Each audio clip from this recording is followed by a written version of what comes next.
안녕하세요. 슬기로운 스테이블 코인 생활입니다. 저희가 보통 레이어 2 경쟁하면 뭐랄까 누가 더 빠른 고속도로를 짓나 이런 경쟁으로 생각하잖아요. 네, 맞아요. 누가 더 싸고 더 빠르냐. TPS 경쟁. 그렇죠. 그런데 오늘부터 저희가 새롭게 시작하는 숨은 강자 시리즈가 있거든요.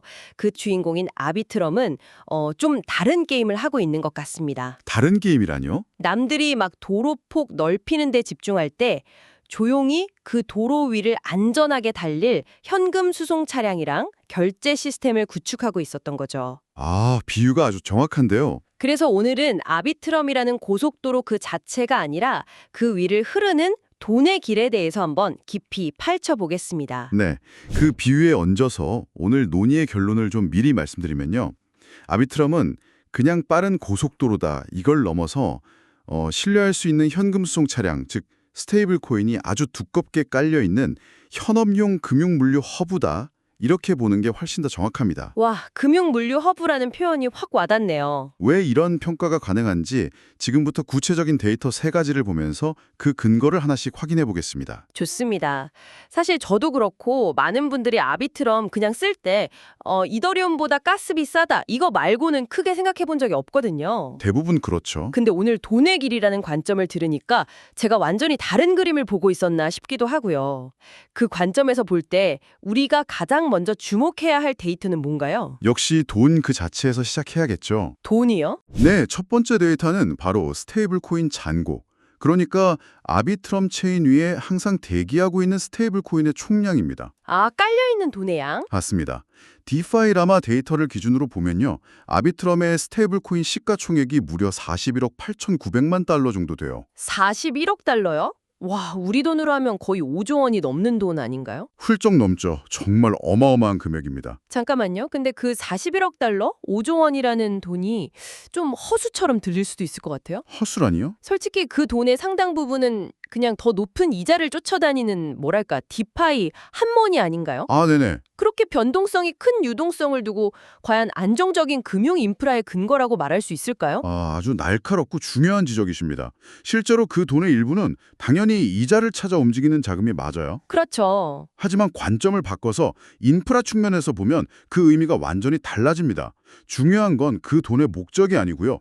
어떤 순간에도 5조 원이라는 현금이 그 시스템 안에서 즉시 동환될 수 있는 규모 그 자체입니다. 아, 규모 자체? 네, 이건 마치 거대한 외환 시장이 잘 돌아가기 위해서 중앙은행이나 대형은행들이 항상 막대한 양의 현금 지급 준비금을 쌓아두는 것과 같아요.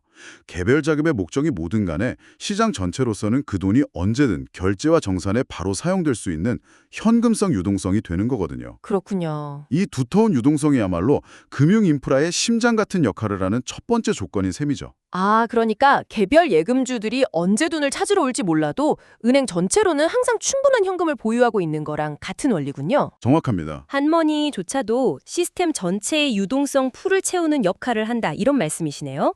알겠습니다. 그럼 돈의 양은 확인했어요. 유동성은 충분한데 그 많은 돈을 담아두는 금고의 안정성은 어떤가요? 5조 원이든 금고가 종이만 만들어졌으면 아무 의미가 없잖아요. 맞습니다. 바로 그 근고의 튼튼함을 보여주는 게 두 번째 데이터인데요. 바로 L2BT에서 제공하는 TVS, Total Value Secured입니다. TVS요? 저는 TVL은 많이 들어봤는데 네, 많은 분들이 TVL, Total Value Locked는 익숙하실 텐데 이건 개념이 좀 다릅니다. TVL은 그냥 디파이 서비스의 예치된 총 자산을 의미하죠.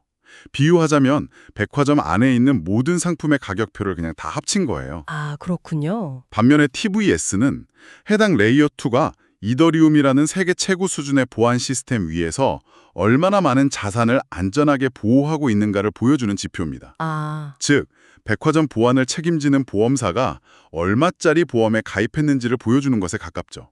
신뢰도와 안정성을 나타내는 값입니다. 그러니까 이더리움이라는 본진의 보호를 얼마나 받고 있는지 그 보장 금액을 수치화한 거군요. 그렇습니다. L2비트 기준으로 아비트럼 1의 TVS가 무려 17억 9천만 달러. 와, 우리 돈으로 약 24조 원에 달합니다. 5조 원의 유동성이 24조 원짜리 담보가 설정된 금고 안에 들어있는 셈이죠. 규모가 정말 상상 이상이네요. 네. 그리고 여기서 기술적 성숙도를 나타내는 롤업 단계, 롤업 스테이지가 스테이지 1으로 표기되어 있거든요. 이게 사실은 장점이자 동시에 우리가 주목해야 할 리스크를 함께 보여주는 지표이기도 합니다. 장점이자 리스크라니요? 어떤 의미인가요? 스테이지 1이라는 건 기술적으로 상당히 안정화되었고 완전한 설중화화를 향한 로드맵이 잘 진행되고 있다는 긍정적인 신호예요. 네. 하지만 뒤집어 말하면 아직 100% 완전한 탈중화화 단계는 아니라는 뜻이기도 합니다. 아, 아직은 아니다. 네. 예를 들어서 거래 순서를 정하고 블록을 만드는 시퀀서의 운영이나 시스템의 중요한 규칙을 바꾸는 업그레이드 권한 같은 것들이 아직은 특정 주체에 의해 통제될 여지가 있다는 거죠. 이더리움이라는 강력한 담보가 있지만 그 금고를 운영하고 관리하는 주체에는 아직 중앙화된 요소가 남아있다. 이 점은 반드시 인식해야 합니다. 이 부분은 잠시 후에 리스크 파트에서 더 자세히 다뤄볼게요. 알겠습니다. 그럼 정리를 해보면 5조 원이 넘는 현금, 즉 유동성이 24조 원짜리 이더리움표 보안 딱지가 붙은 금고, TVS 안에 안전하게 있다. 이거군요. 네, 맞습니다. 근데 여기서 또 궁금한 점이 생겨요. 아까 그 5조 원 중에 절반 이상이 USDC라고 하셨잖아요. 네, 53% 정도 되죠. 솔직히 USDC는 다른 체인에도 정말 많지 않습니까? 아비트럼에 있는 USDC가 특들을 더 반짝이는 이유라도 있는 건가요?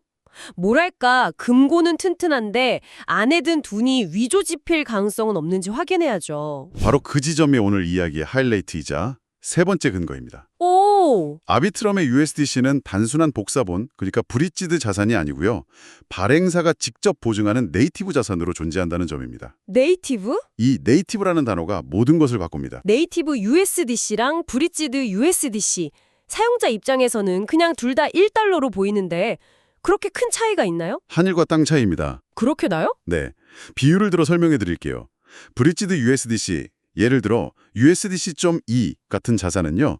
이더리움에 있는 진짜 USDC를 담보로 잡고 아비트럼에 복사본을 만들어주는 것과 비슷해요. 복사본? 네, A은행 금고에 있는 10,000원짜리 지폐를 사진으로 찍어서 B은행에서 현금처럼 쓰게 해주는 거죠. 아하. 대부분의 경우엔 문제가 없겠지만 만약에 두 은행을 연결하는 다리, 즉 브릿지가 해킹당하거나 A은행 금고에 문제가 생기면 어떻게 될까요? B은행에 있는 사진은 그냥 종이 조각이 될 위험이 있는 겁니다. 아, 그 원본과의 연결고리에 리스크가 있다는 거군요. 정확합니다. 반면에 네이티브 USDC는 방식이 완전히 달라요. 이건 마치 A은행에서 B은행으로 돈을 보낼 때 A은행에서 10,000원짜리를 파쇄기에 넣는 순간, 즉 소각하는 순간 B은행에서 동시에 새 10,000원짜리를 인쇄, 즉 발행해 주는 것과 같습니다. 아예 새로 찍어내는 거군요. 그렇죠. USDC 발행사인 서클이 이 과정을 직접 통제하고 책임집니다. 복사본이 아니라 장소만 옮겨진 또 다른 원본인 셈이죠. 와. 발행 주체가 명확하게 통제하니까 위조나 유실의 위험이 원천적으로 차단됩니다. 이게 바로 금융기관들이 신뢰하는 방식이에요. 그 비유를 들으니까 차이가 정말 명확하게 이해가 되네요. 사진 찍은 돈과 새로 인쇄한 돈의 차이. 이게 왜 현업형 인프라에서 그렇게 중요한 건가요? 기업 재무팀이나 회계법인 입장에서 한번 생각해 보세요. 네. 재무지표에 USDC 100만 달러라고 적혀 있으면 회계감사인이 분명히 물어볼 겁니다. 이 점 2는 무엇입니까? 이 자산의 법적 발행 주체는 누구고 상환 책임은 누가 지나요? 라고요. 아, 답하기 곤란하겠네요. 아주 곤란해지죠. 하지만 네이티브 USDC 100만 달러라고 적혀 있으면 그건 그냥 서클사가 발행하고 상환을 보증하는 디지털 달러 100만 달러입니다. 회계 처리가 아주 명확하고 깔끔해지는 겁니다. 그렇군요. 속도나 수수료보다 이런 회계적 명확성과 규제의 준수 가능성이 실제 금융세계에서는 훨씬 더 중요하거든요. 아, 네이티브 USDC의 존재는 아비트럼이 단순한 기술 놀이터가 아니라 실제 금융권의 까다로운 요구사항을 충족할 준비가 된 인프라라는 가장 강력한 증거입니다. 이제야 퍼즐이 다 맞춰지는 느낌입니다. 단순히 돈, 즉 유동성이 많고 그 돈을 지키는 금고, TBS가 튼튼한 걸 넘어서 네, 그 안에 든 돈이 위조 지폐가 아닌 중앙은행격인 서클이 보증하는 진짜 돈, 즉 네이티브 USDC라는 것까지 증명한 셈이네요. 맞습니다. 이 세 가지가 합쳐지니까 비로소 금융물류 허브라는 말이 어색하지 않게 들립니다. 네, 바로 이 세 가지 기둥 위에 수많은 금융 애플리케이션들이 지금 지어지고 있는 거죠. 그렇군요. 그럼 이 잘 닦인 레일, 이 튼튼한 인프라 위에서 구체적으로 어떤 일들이 벌어지고 있는지 궁금합니다. 그냥 잘 지어놓기만 한 유령 도시는 아니겠죠. 물론입니다. 실제로 어떤 금융 활동들이 일어나고 있나요? 아비트럼 위에는 에이브 같은 대출 프로토콜, 유니스왑 같은 탈중앙화 거래소, 덱스라고 하죠. 그리고 GMX와 같은 파생상품 프로토콜까지 수많은 디파이 서비스들이 아주 촘촘한 생태계를 이루고 있습니다. USDC 발행사인 서클조차도 아비트럼에서 USDC가 활발하게 사용되는 대표적인 예시로 이런 서비스들을 직접 언급할 정도예요. 그 앱들 안에서 우리가 이야기한 스테이블 코인들이 구체적으로 어떤 역할을 하는 건가요? 피처럼 돌고 있다는 건 알겠는데 심장에서 나와서 어디로 흘러가는 거죠? 좋은 질문입니다. 이 서비스들 안에서 네이티브 USDC 같은 스테이블 코인은 크게 세 가지 역할을 해요. 세 가지요. 첫째, 대출 프로토콜에서는 다른 자산을 빌리기 위한 담보로 사용됩니다. 둘째, GMX 같은 파생상품 거래소에서는 미래의 손익을 보증하는 증거금 역할을 하죠. 담보, 증거금. 그리고 마지막으로 모든 거래의 최종적인 거래대금 정산 단위로 쓰입니다. 중요한 건 단순히 앱이 많다, 이 사실이 아니에요. 그럼 뭐가 중요한 거죠? 이 앱들이 유기적으로 연결돼서 스테이블 코인을 기반으로 한 대출, 거래, 파생상품 정산이라는 실제 금융 시스템이 24시간 365일 단 1초도 쉬지 않고 돌아가고 있다는 점입니다. 와, 살아있는 시스템이군요. 네, 디파일라마 같은 온체인 데이터 플랫폼에서 보이는 높은 활성 주소 수와 트랜잭션 수가 바로 이 살아있는 금융 인프라의 증거인 셈이죠. 정말 강력한 인프라라는 점에는 이견이 없을 것 같습니다. 그런데 아까 스테이지 1 이야기를 하면서 리스크를 잠시 언급하고 넘어갔잖아요. 네, 그랬죠. 인프라가 아무리 좋아도 잠재적인 위험 요소를 모르고 사용하는 건 위험하니까요. 저희가 반드시 짚고 넘어가야 할 아비트럼의 리스크는 구체적으로 어떤 것들이 있을까요? 네, 인프라를 평가할 때 리스크 점검은 아무리 강조해도 지나치지 않습니다. 아까 잠시 언급했던 중앙화된 운영 구조 리스크를 좀 더 자세히 들여다볼 필요가 있습니다. 중앙화 리스크? 현재 아비트럼의 거래 순서를 정렬하는 시퀀서는 단일 주체에 의해 운영됩니다. 비유하자면 아주 유능하고 빠른 교통경찰 한 명이 사거리의 모든 신호를 수동으로 제어하는 것과 같아요. 평소에는 아주 효율적이지만 만약 그 경찰이 아프거나 혹은 나쁜 마음을 먹으면 사거리 전체가 마비될 수 있는 위험이 있는 거죠. 시퀀서가 멈추거나 악의적으로 행동하면 제 거래가 처리되지 않거나 순서가 뒤바뀔 수도 있는 의미군요. 맞습니다. 물론 사용자가 직접 이더리움의 강제로 거래를 포함시킬 수 있는 비상탈출구가 마련되어 있기는 합니다. 있긴 있군요. 네, 하지만 과정이 복잡하고 즉각적이지 않죠. 네트워크 업그레이드 권한 역시 다중서명 지갑에 의해 통제되고 있어서 완전한 커뮤니티 거버넌스라고 보기는 아직 어렵고요. 물론 이런 중앙화된 요소들이 초기 단계에서는 해킹 방지나 빠른 의사결정을 위해 필요한 측면도 분명히 있습니다. 네. 하지만 장기적으로는 이런 운영 주체들이 어떻게 더 분산되고 탈중앙화되는지를 계속 지켜보는 것이 매우 중요합니다. 또 다른 리스크는 없을까요? 예를 들어 제가 아비트럼에서 돈을 빼고 싶을 때 바로 뺄 수 있는지도 궁금하네요. 아주 현실적인 질문이죠. 두 번째 주요 리스크는 바로 출금 지연, 엑싯 윈도우입니다. 출금 지연. 네, 아비트럼의 공식 브릿지를 통해 이더리움으로 자금을 인출하려면 사기 거래가 없었는지 검증하는 기간으로 약 7일의 대기 시간이 필요해요. 7일이요? 일주일이나요? 네, 사실 저도 예전에 아비트럼에서 이더리움으로 자금을 급하게 빼야 할 일이 있었는데 이 7일이라는 시간을 보고 식은땀을 흘렸던 기억이 있습니다. 와. 물론 요즘에는 이 대기 시간을 우회해주는 다양한 제3자 브릿지 서비스들이 많이 생겨서 불편함이 줄었지만요. 이런 공식적인 출금 지연은 아비트럼의 보안 모델에 깊숙이 박혀있는 본질적인 특징이라 반드시 알아둬야 합니다. 네, 오늘 정말 유익한 시간이었습니다. 오늘은 아비트럼을 단순히 수수료가 저렴한 L2가 아닌 스테이블 코인 정산 레일, 더 나아가 금융 물류 허브라는 새로운 관점으로 아주 깊이 있게 분석해 보았습니다. 네, 5조 원이 넘는 두터운 현금성 유동성, 24조 원 규모의 이더리움 기반 자산 안정성, 즉 TVS, 그리고 결정적으로 실제 금융권에서 중요한 네이티브 USDC의 존재가 그 핵심 근거였네요. 맞습니다. 오늘 이야기는 아비트럼이 단순한 속도 경쟁을 넘어서 어떻게 실제 금융 인프라로 자리매김하고 있는지 보여주는 시작점이라고 할 수 있습니다.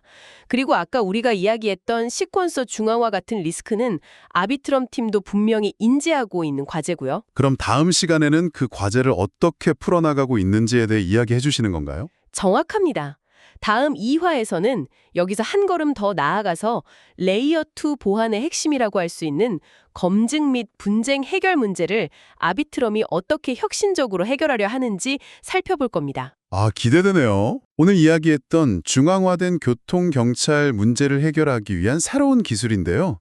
바로 아비트럼의 기술 문서인 나이트로에서 설명하는 볼드라는 새로운 분쟁 해결 프레임워크에 대해 아주 쉽게 풀어서 설명해 드릴 예정이니까요. 다음 시간도 꼭 함께 해주시기 바랍니다. 네. 이 기술이 성공한다면 아비트럼은 지금보다 한 단계 더 높은 수준의 탈중앙화와 보안을 갖춘 인프라로 거듭나게 될 겁니다.